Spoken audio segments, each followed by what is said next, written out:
Do the super rich live by a separate set of rules in our country?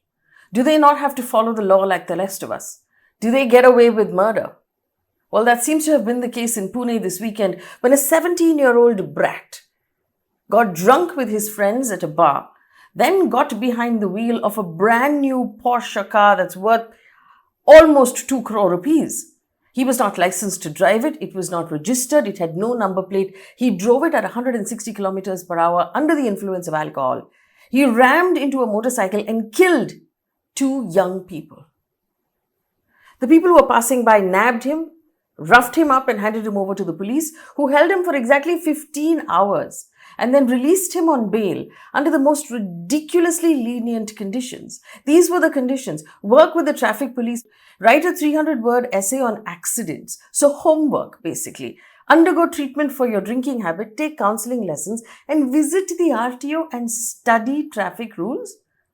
2 people are dead.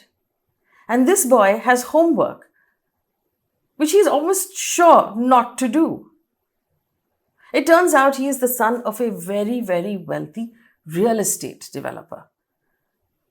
And when scrutiny then came on this case, the police started to take different action. But before we go further, I want to introduce you to the 2 victims. Because the victims in cases like this almost become statistics. And these are people, members of a family, members of 2 families. The victims were Anish Avadia and his friend Ashwini Costa. Ashwini died on the spot. Anish was then shifted to a city hospital where he died soon after. Both were aged 24. They had moved from Madhya Pradesh to study in Pune. They had completed their studies and they had just started working for a software company. These were young people who were building the rest of their lives. Anish was on his way to drop Ashwini home after they had been partying with their friends that night. Ashwini apparently was extremely close to her father and had just bought tickets to go back home to see her father on his birthday. The father says his life is shattered. The life that's not shattered is this young person who was released by the police. According to the FIR, the teenager and his friends were partying on Saturday in a cozy bar at 9:30 to midnight. Then they shifted to another bar called Hotel Black. They partied till 1 in the morning. There's CCTV visuals confirming that these underage people were being served alcohol and they were drinking alcohol. The incident took place at 15 minutes past 3 a.m. on Sunday morning. The video shows a group of people gathering, grabbing the driver and beating him up as he came out of the crashed car. The police have booked the minor for rash and negligent driving, for endangering a life and causing harm under the IPC. But what really happened that night after the police picked him up? According to the Uddhav Thackeray Shiv Sena leader Sanjay Raut, he says the teenager was given VIP treatment inside the police station. He was served a pizza and they ordered burgers for him, that he was being treated like a VIP. This allegation has also been confirmed by one of the relatives of the deceased who went to the police station, who said, and I'm quoting here, that we requested the police to file a case and conduct a medical examination of the suspect. They became angry with us and threatened us with cases. When our friends came forward as eyewitnesses, the police threatened to arrest and detain them and subject them to alcohol cases. Hindustan Times reports that the blood test to confirm blood alcohol levels of the person behind the wheel, this young man, has still not come after 48 hours of the incident. Times of India also reports that the police at Yerwada police station spent more time questioning the relationship between the 2 victims of what they were doing together rather than investigating the case. The 2 Czechis who were killed, apparently they started scrutinizing what the 2 of them were doing together and what kind of relationship they had while they were giving, and I'm quoting again, VIP treatment to the accused, according to Anish's younger brother. Other relatives also alleged that the police kept humiliating the friends and telling them that they would be arrested and that they would actually be subjected to alcohol tests themselves. Raut also, apart from other people, alleges that Sunil Thingre, who is an MLA of the Ajit Pawar NCP faction, rushed to the police station in the middle of the night in order to help the teenager avoid strict action. Now, Sunil Thingre, who is the local MLA, has denied the allegations. He says, as a responsible public representative, he did in fact rush to the police station because his acquaintance The father of the accused, the very rich man, informed him about the incident and he felt he had to take appropriate action, but he has not put any pressure on the police. This is according to the MLA himself. But what was the MLA doing in the police station at the middle of the night? Does he do this for all cases that pop up in his neighborhood? After the accident, the teenager who is accused was produced before the Juvenile Justice Board, who granted him bail in 15 hours and set those conditions for bail that sparked the massive outrage. According to Times of India, the cops apparently requested that the accused be treated as an adult, but that request was rejected.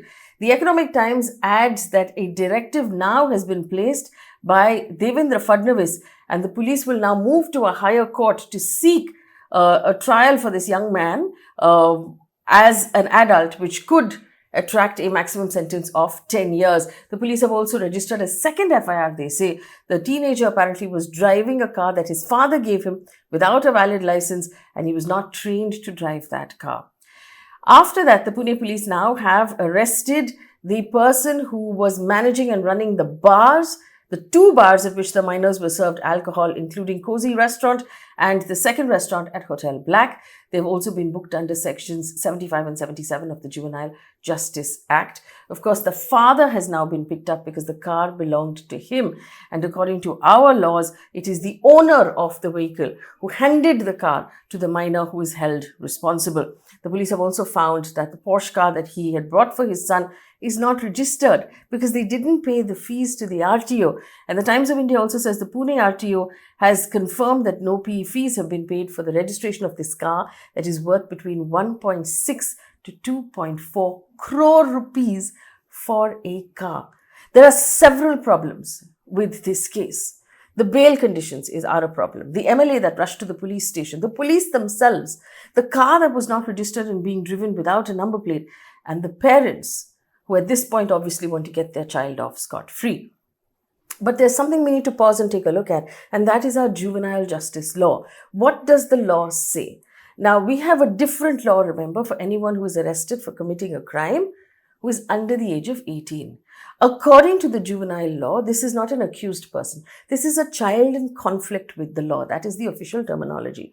Because the understanding is when a minor or a child commits a crime, it does not fully understand the consequences of that action, but it is the society around that child that has failed to actually raise that child properly. And so it is not punishment, but actually rehabilitation that is looked for in front of the Juvenile Justice Board and not a court of law. Now, the Justice Board normally has a magistrate. It has a couple of, not-for-profit workers, including one woman. There was an amendment that was made to this law in 2015 based on the Nirbhaya case. In the Nirbhaya case, you'll remember one of the accused was 17 years old, and that person actually got released back into society after spending very little time in juvenile justice, holding, because, like I said, the idea is to release them back and to rehabilitate them into society. There was a lot of hue and cry, a lot of activism, in which then the law was changed to say if the person is between 16 and 18, and if they've committed a heinous crime, then it is possible to try them as an adult. But how do you establish heinous crime? The Juvenile Justice Board will actually take a look at it with the assistance of psychologists and social workers, and they will actually comprehend whether the individual, the child in question, had the ability to understand the consequences of their crime, had the mental ability to comprehend what it is they were doing. Also remember, this person is just shy of 18, 17 and a half from what we understand, which is why you have not heard the name of the accused from the media. You have not heard the name of the father of the accused from the media, because according to the juvenile justice law, we are required to protect the identity of the accused as well, so that they can be rehabilitated into society. Now, what we understand is the police at this point have now, after all the hue and cry, after all the noise that was made, after they have fed him pizza and burgers and been really nice to him, they have now gone to court asking to try him as an adult. And if they do manage to get that, then we're looking at a completely different case with a maximum punishment of between 7 to 10 years, because now we're talking about, culpable homicide or culpable manslaughter that is not amounting to murder. But the question we are asking is this: do the rich live by a different set of rules?